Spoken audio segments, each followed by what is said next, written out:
వైద్యో నారాయణో హరి అంటారు. వైద్యులు దేవుళ్లతో సమానమని అర్థం.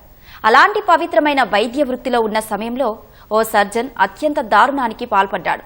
దాదాపు 30 ఏళ్ల సర్వీసులో 299 మంది రోగులపై అత్యాచారానికి పాల్పడ్డాడు. బాధితుల్లో ఎక్కువ మంది చిన్నారులే ఉన్నారు. నిందితుడి ఇంట్లో జరిపిన సోదాలో 3 లక్షలకు పైగా ఫోటోలు, 650కి పైగా అశ్లీల వీడియోలు, నోట్బుక్స్ బయటపడ్డాయి. ఫ్రాన్స్లో ఆలస్యంగా వెలుగు చూసిన ఈ కేసులో నిందితుడిపై విచారణ కొనసాగుతోంది. పవిత్రమైన వైద్య వృత్తిలో ఉన్న సమయంలో ఓ వ్యక్తి విచక్షణ మరిచాడు. తన వద్దకు వచ్చే రోగులకు వైద్యం చేసి నయం చేయాల్సింది పోయి వారిపై అకృత్యాలకు పాల్పడ్డాడు. 3 దశాబ్దాల పాటు తన సర్వీసులో 299 మంది రోగులపై అత్యాచారానికి పాల్పడ్డాడు.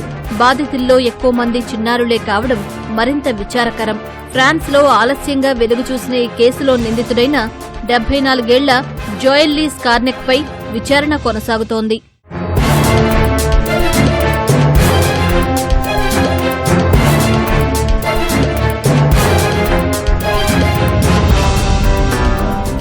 ఫ్రాన్స్లోని బ్రిటానీ అనే ప్రాంతంలో నిందితుడు జోయల్ ఓ ఆసుపత్రిలో సర్జన్గా పనిచేసేవాడు. 30 ఏళ్ల పాటు తన వద్దకు వచ్చే రోగులపై దారుణాలకు పాల్పడ్డాడు. వారికి మత్తుమందు ఇచ్చి లైంగిక దాడి చేసేవాడు.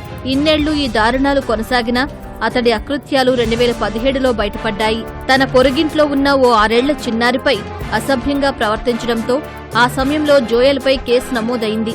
దర్యాప్తు నిమిత్తం పోలీసులు అతడి ఇంట్లో సోదాలు చేపట్టగా ఏకంగా 3 లక్షలకు పైగా ఫోటోలు బయటపడ్డాయి. 650కు పైగా అశ్లీల వీడియోలు, నోట్బుక్స్ ను కూడా గుర్తించారు.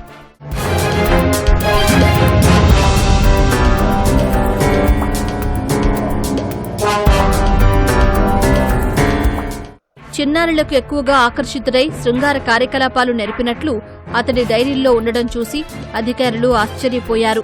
ఎవరెవరిపై లైంగిక దాడి జరిపాడో ఆ వివరాలను ఈ మాజీ సర్జన్ ఎప్పటికప్పుడు నోట్ చేసుకున్నట్లు గుర్తించారు.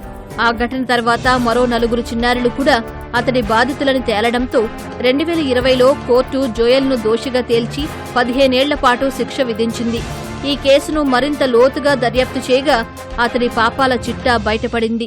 బాధితుల్లో చాలా మందికి తాము అత్యాచారానికి గురైన విషయం కూడా తెలియదు. జోయల్ డైరీలో తమ పేర్లను చూసే ఈ విషయం తెలుసుకున్నామని బాధితులు ఆవేదన వ్యక్తం చేస్తున్నారు.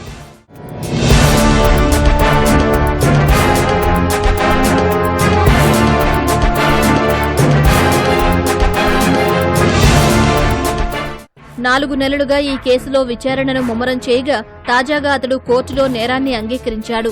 1989 నుంచి 2014 మధ్య 158 మంది అబ్బాయిలు, 141 మంది అమ్మాయిలపై అత్యాచారానికి పాల్పడినట్లు న్యాయస్థానంలో తెలిపాడు. ఆ సమయంలో బాధితుల వయసు సగటున 11 ఏళ్లుగా ఉన్నట్టు తెలుస్తోంది. తాను చాలా క్రూరమైన పనులు చేశానని, ఆ పిల్లల మనసుకైన ఈ గాయం ఎన్నటికీ మానదని తెలిసినా అలా ప్రవర్తించానని పేర్కొన్నాడు. ఈ చర్యలకు పూర్తి బాధ్యత వహిస్తున్నట్టు తెలిపాడు. కొన్ని ఘటనలు మాత్రం గుర్తులేవని చెప్పాడు. ప్రస్తుతం ఈ కేసుపై విచారణ కొనసాగుతోంది.